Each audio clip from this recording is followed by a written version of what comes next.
Welcome to the Only Maids Podcast. Now your hosts from Dallas, Texas, Nicki and Misty.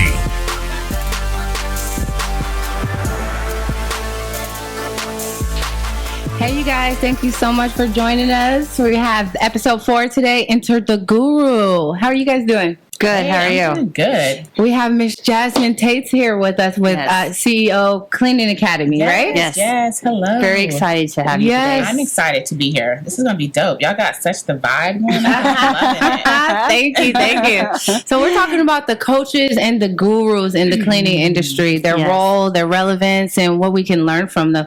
Tell us more about you, your business, your company, and your whole spiel. The whole spiel. How far back? Okay, I won't go too far back. I've started my cleaning company probably out of the worst financial situations I've ever been in. It was totally by accident. I love to clean, essentially, right? Me and Missy was talking about we have to be busy. My husband always knows. If I come home with a bag full of cleaning supplies, something is wrong, right? So we were in a really bad financial situation. We kind of lost everything. My husband was out in the oil fields, truck driving, trying to find work. I just had my youngest son, and I needed a way to contribute to the household financially. Right. Yes, right? I wasn't ready to go back to work. I didn't really have anything else. I've been in business, and we all know that most businesses, it takes that startup capital, right? Yeah. You have to put some skin in the game, right? Right. But all I had was literally a mop and a broom. Yeah. And, I'm just praying. I'm trying to figure out, God, how can I help my family get out of this situation? We got evicted from our house.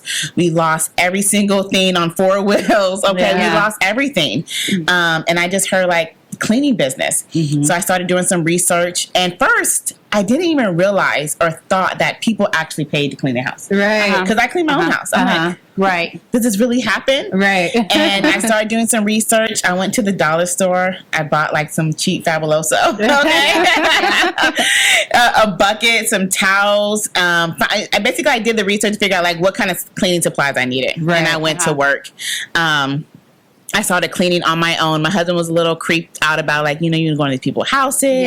Make sure you have your locator on. And check in and check out. Right?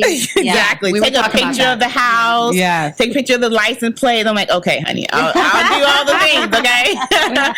And I started cleaning, and it picked up so fast. Yes. I with even just a little bit of knowledge that I had, it just picked up so fast. I started trying to gain some more knowledge and how to get leads and access and to grow the company.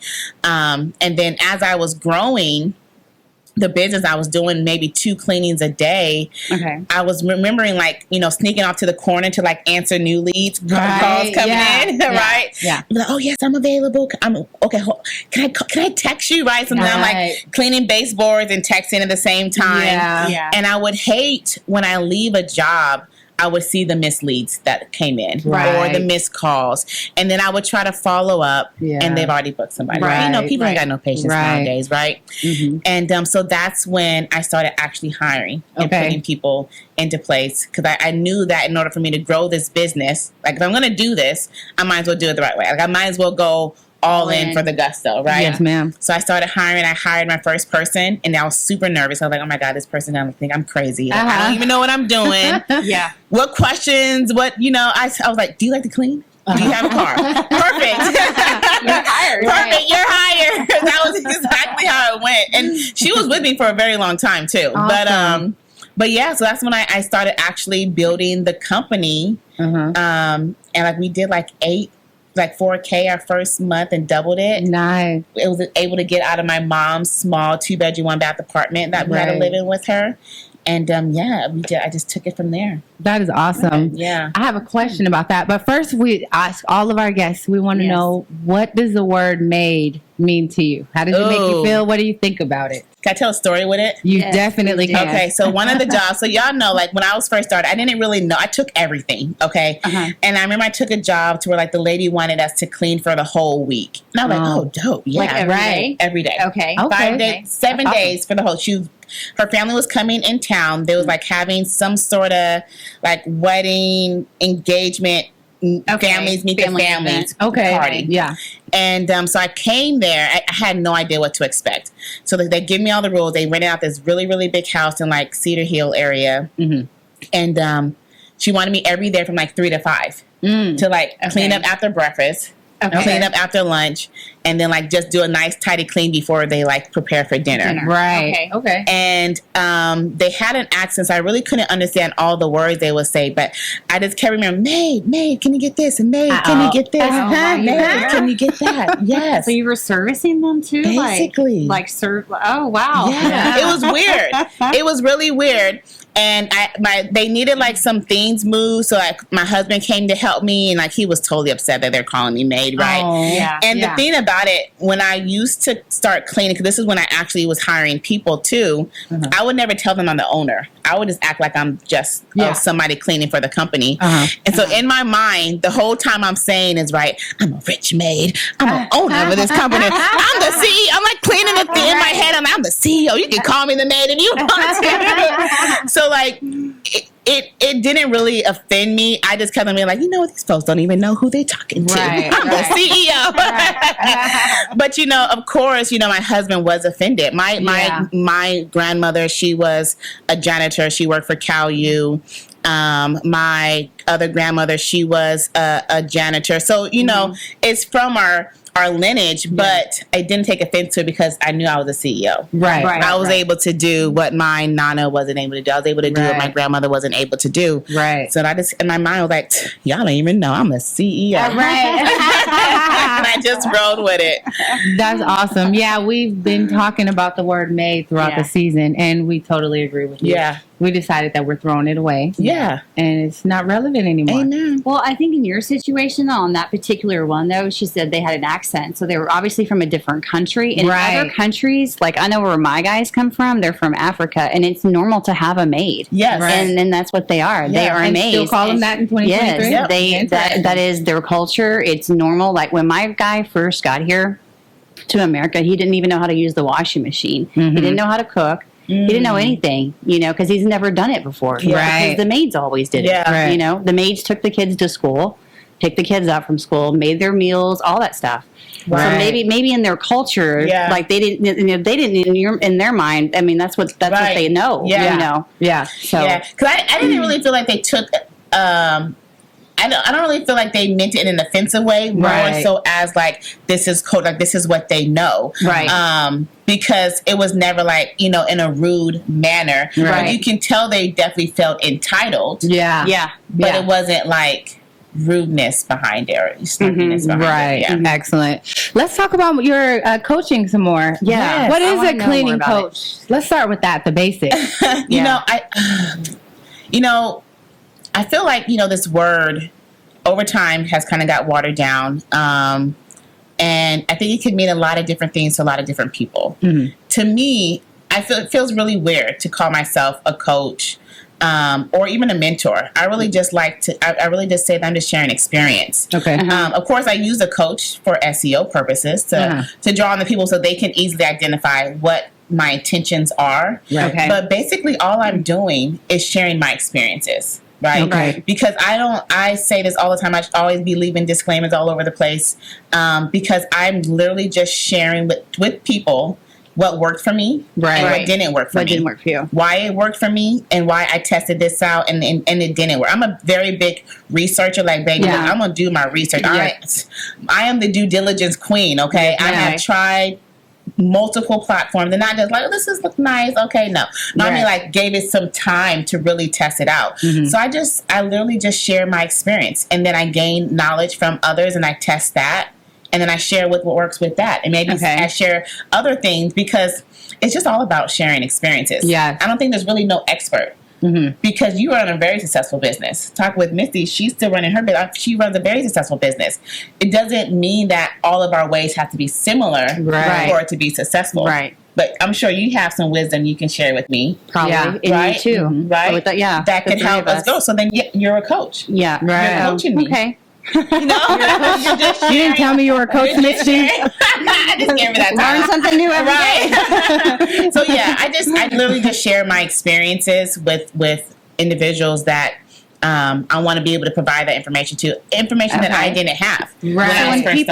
When people look you up, like on Google and stuff, what kind of people are coming to you that you're attracting? Are they like new entrepreneurs, or maybe just like stuck in a rut in their business?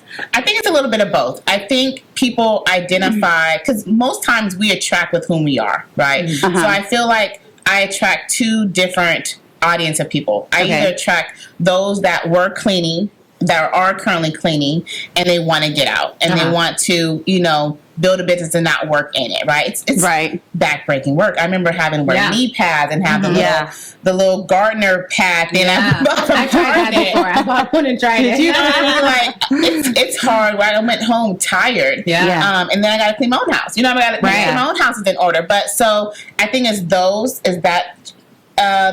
that individual, and then also the mom. Right. The mom that identifies with my story, where I tell them I wanted to be able to contribute to my household financially without my time being stolen away from them. Yeah, right. That's exactly how I started. Balance. That's exactly why I got into it. Yep. Right. So at what point did you decide that you wanted to, like you said, share your experiences and offer some services to others for that? So in 2020, pandemic came, right? Kind of shut some things down. And so I decided to teach some of my friends that I was like doing this Bible study group with, right? I'm going to teach you guys how to do this business, so that way you guys can also be able to help your family. Because they related to my story of being a mom and wanted to still be there and not, take away the time from our families. Right. So I literally just taught them everything from A to Z. And I wanted to test it because I needed to see that my experiences or my philosophies or my methods did not just work for me only. Right. Can be translated, and they could actually take that information and apply it, and it could be successful for them. So I did that beta. We did it for the whole year. They launched their businesses. Now, I would love to say all of them were able to come out at the end with very successful businesses, but it all depends on their work ethic and their consistency. Right. But for those that applied and did it, they one of them ended up doing $125K in their business like in 8 months. Like way faster than I did. I was like, okay, girl, you killing it. Yeah. So, after that, I did that. And like my goal was to then at that time, launch a course or a program or whichever. But after pandemic or near the end of pandemic, my cleaning business got really, really busy again. And it kind of took away from that. And then last year, I wanted to get into coaching. I love coaching. Me personally, I love coaching and teaching on mindset development and emotional intelligence and all of those things. But I understand how business works, and I understand the importance of making sure that you have, what's the word I'm looking for? I don't want to say tribe, but you have like an audience already. Like you build up a strong tribe, culture, and people that will follow you, because it's easier to build that business than versus building it from scratch. So I knew that I had people already following me, and that wanted the information that I had on the cleaning. Excellent. So I just looked, so then I was like, you know what, I'm just going to put this out, because I already created it. It's already done. I already put the work in. It's literally just sitting there in Google Drive. Okay. So I put it out, not expecting anything to really happen with how it happened. Excellent. And then 8 months later, now I'm also teaching mindset development. That is awesome. I love that. Yeah. I love mindset stuff. Yeah. I do actually listen to a lot of podcasts on it. It's amazing. I feel like, in my mind, you working on you is working on your the business. best thing. Yes. It is. It's literally the best cheat code. I mean, you can only go as far as your mind will allow you to go. Right. What kind of things what topics do you guys touch on with the mindset development? Oh my goodness. So much. Personal development, negative self-talking, creating a balanced schedule, staying productive and not internet busy. Emotional intelligence, learning how to communicate with people the right way. Because how many like situations we probably was able to calm down by just being able to have good EI and calm a situation down. Like somebody's all upset about a mark. I'm like, yo, there's a mark is there, but they're upset. I can't come to his level. I don't want a negative review. Right. So we gotta de-escalate. Please talk about the internet busy. I would love to discuss that, because I feel like I'm productive most of the time, and then I get caught up in the internet busy. Like we were talking to Misty, and we were scrolling through the phone. I was looking at emails, and a Shein ad popped up. Yeah, and then it was real fast. It was like, oh, look at this dress. Let me add that to my cart, and I'll be back later. Like, and then went back to what I was doing. So, what suggestions or what do you offer your students as far as that? Internet busy to me, social media has built up such this strong facade of what entrepreneurship looks like. Yes. Yeah. They see the outwork of it. They see the rewards of it. They see maybe whatever troubles people may share, but they don't see like the endless work that goes behind it. The planning and the strategy, right? They'll just see cute pictures like this little dope setup. Like, oh my God, look at this. I want to start a podcast. Right. But I'm sure like you guys put in some big work behind the scenes of strategizing, thinking of your topics, thinking of the right people to put in place. Right. Like that part is the difference of being productive and being busy. Right. Being busy, I could be working a whole bunch of things, but are my tasks profitable? Right. Can I make some coins from this task? Or is this task just cute and looking real distractive-ish? Right. I don't know if that's a word, but today it is. It is. Distractive. That makes a lot of sense. Yeah. That makes a lot of sense. And I think a lot of us struggle with that, you know what I mean? Mm-hmm. Because like you were talking about when you were cleaning and then distracted with the calls and the text message, even just that, it's so many distractions. That's why you have to find what place you're in, you know what I mean? Yeah, definitely. I'm trying out this new, and it's so weird because I do these talks every Monday, Friday, and Wednesday morning where I talk about this, and I keep telling them like, hey, I'm going to try this new, method, like this new focus method, and I still haven't done it. I can be transparent. I can be like, look, yo, we need to do this, and I can still be like, I haven't done it yet, but I'm trying, right? But it's so they're saying that not to really focus on like super hard, like a long period of time, but to kind of go into waves. So they're saying like work 25 minutes, focus solely on one thing for 25 minutes, and do that 4 times. And then after the 4th time, you take a 30-minute break. But in between each 25 minutes, you take a 5-minute break. So it's supposed to stand up, go outside, look at the air, whatever, and then come back, and then it'll help you to stay like super focused, zoned in on what you're doing. I like that. So I have to leave my phone in a different room and take my watch off because that is for me is the biggest distraction. Oh, the notifications. Yes, I'll sit down and I'm like, what about when you're in that stage where you can't do that? I feel like I can't not be around my phone. Yeah, you know what I mean? There's calls. I have to. And like Jazmine said, with those leads, if you don't get back to them within 10 minutes, they're gone. They're gone. Yeah. You know what I mean? And not even 10 minutes, like 3, 4. This would be like in the evening time when I'm sitting down to do paperwork. When I do that, right? Yeah. And so I have to, like, if I sit down and I start doing my paperwork and trying to focus on something and my phone goes off, I get distracted with whatever's going on my phone, whether it's a call, a text, whatever. And then it takes me literally like 20 minutes to figure out where was I at, what was I doing, try to get back into your zone, and then once I get back into the zone and in the rhythm again, there goes the phone again. Right. So I can't get anything done. That is true. That's my struggle. I've started putting my phone away in a drawer during closing hours. At least, you know what I'm saying? I don't feel so bad then. But I have to put it away. It's so distracting, isn't it? Yes. Very. It's crazy. But so what were we talking about? So what about results? There's a lot of cleaners, coaches that advertise on Facebook. If you follow any kind of cleaning community, you see it all over the place. What do you think about all of them? And are all of them trustworthy? Are all of them scammers? Some of them look scammy sometimes. And then what about results? Do you guys guarantee results, or how does that work? So I never like to judge anybody. I always try to give people the benefit of the doubt. Right. Yeah. It sometimes bites me in the butt, and my husband will point it out to me. He's like, I told you. I'm like, no, you don't really know. But I like to hope that most of them have the right intentions. Right. And sharing the right information. Like I said, there's only so many ways you can skin a cat. Yeah. You know what I mean? Mm-hmm. So it's a matter of you sharing your experiences, what worked best for you, versus somebody else sharing their experiences, what works best for them, right? Yeah.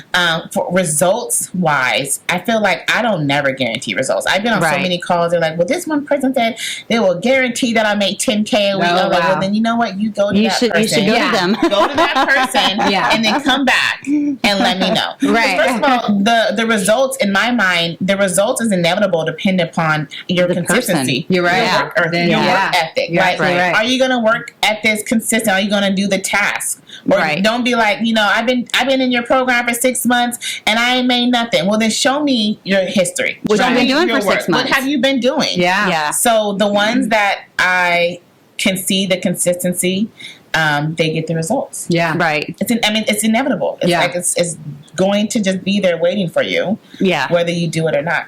That's an excellent point. Mm-hmm. I didn't think about that. You got to put the work in. Yeah. Yeah, you do. You got to put the work in, Misty. So what advice do you have for new entrepreneurs in the cleaning industry who are maybe looking for a mentor or coach?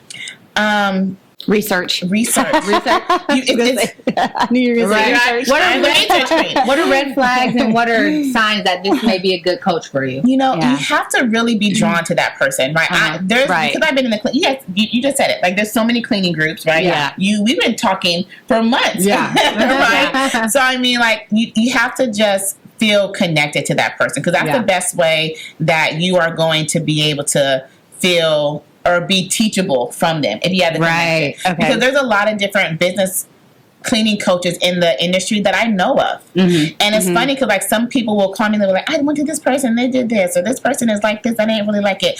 And I'll know exactly who they're talking about. And I'll never state it because that's just not who I am. But I know each person is different. Yeah. People are going to be drawn to me for what I can offer. Right. And I can see it all the time, especially on my YouTube when I get comments and people are like, oh my God, you talk too much. Mm-hmm. And then some people are like, oh my God, you just said the right thing for me. Like, I needed to hear that so much. You're clearly not my market. Right. I appreciate you taking the time and leaving a comment because that does help my algorithms. And I'm so glad that I was able to touch you. You know what I mean? Right. So like, you literally just be who you are and that attracted person will be attracted to you and vice versa. Like you'll be attracted to the person that you feel like you can learn from. Definitely. Right.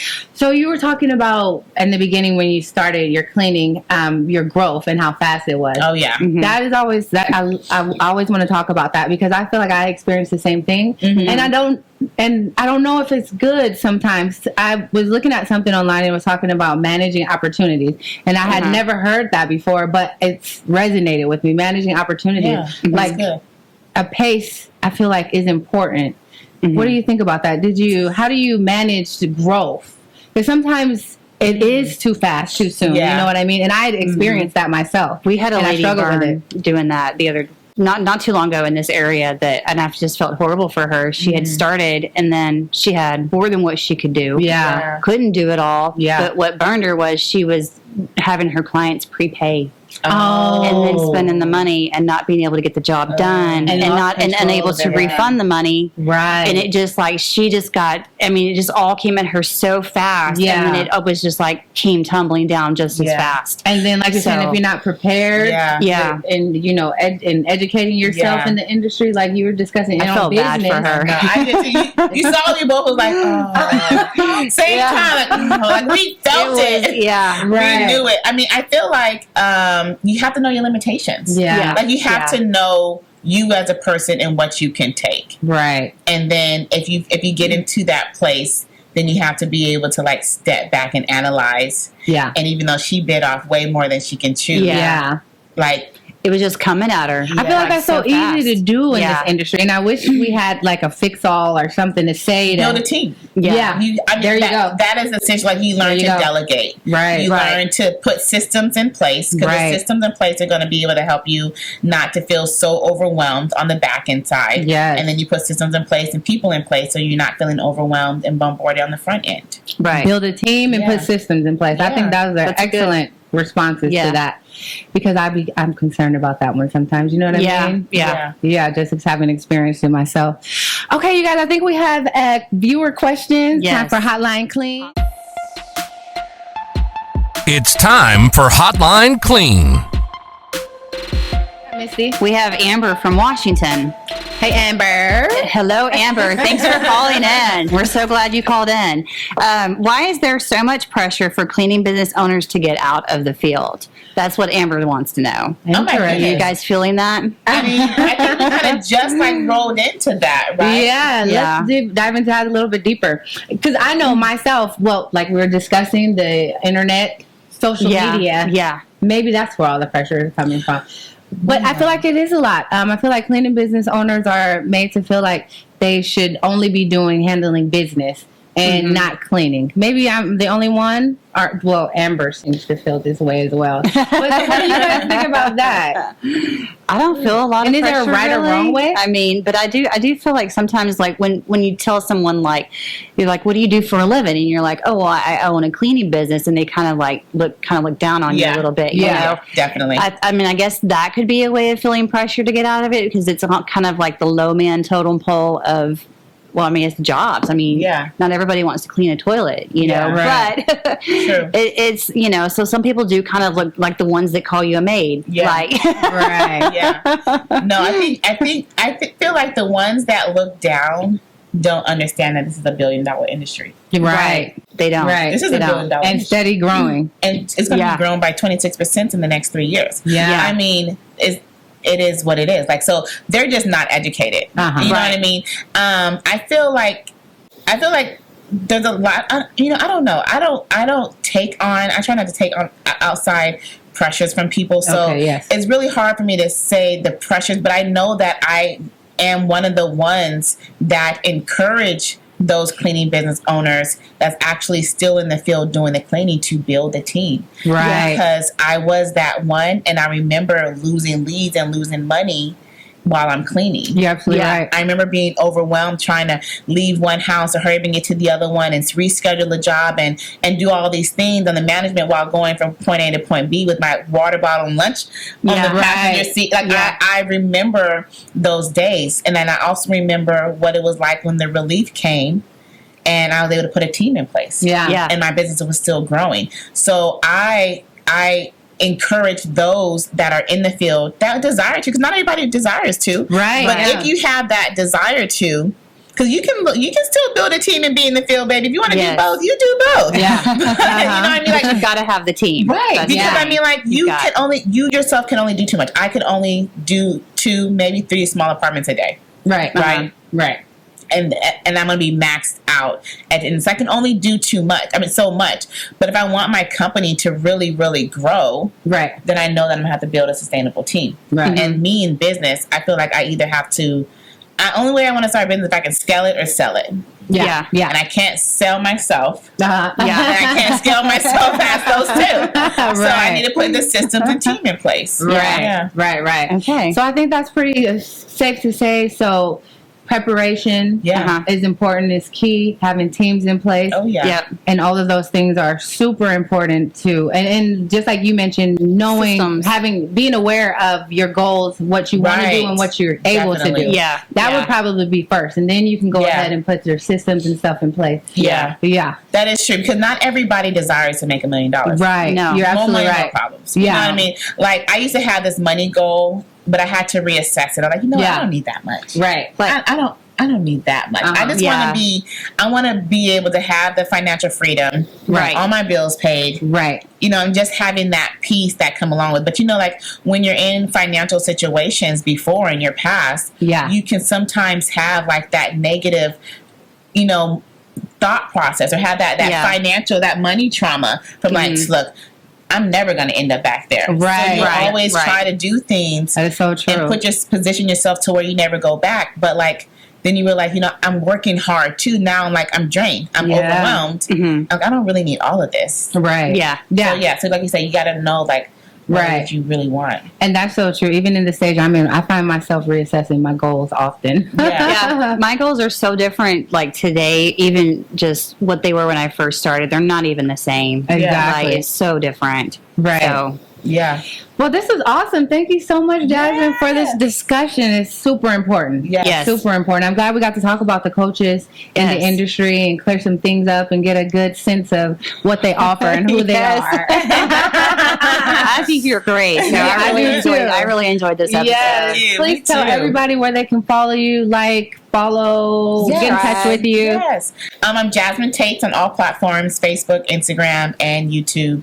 I have a free Facebook community called CEO Cleaning Academy where I drop nuggets often and we meet, throughout the week and sometimes, and I'm able to answer your question. And for those that do want to take it a step further, I do have a membership academy to where I do provide my full blueprint and training inside of there as well. Awesome. Excellent. You guys Great. make sure you like and follow all of her Yes. pages, okay? Yes. Misty, we have some sponsors, huh? Oh, yes. We have Smart Business Commerce. You can always go to them, take care of all your merchant and credit card processing needs. And then custom boats, docks, and decks. I just found out yesterday they are doing like little barn type, little tiki huts and stuff too, added to their boat docks and stuff. Summertime, right on the So it's corner, really cool. right. It looks like a cow trough, but it's just cool where they're setting it up with their decks and stuff. Awesome. We'll have to reach out to them. And speaking of summertime, ladies, we have Lavender Sky. They make the most beautiful waist beads, you guys. You have to check them out. Go to lavendersky.shop and check them out. You're going to love everything that they have to offer. They're really pretty. Yeah. Nice. Yeah. Thank you guys for joining us, and make sure you guys like, follow, subscribe on all of our social media pages, Only Maids Podcast, and we'll see you next time. Next time on Only Maids.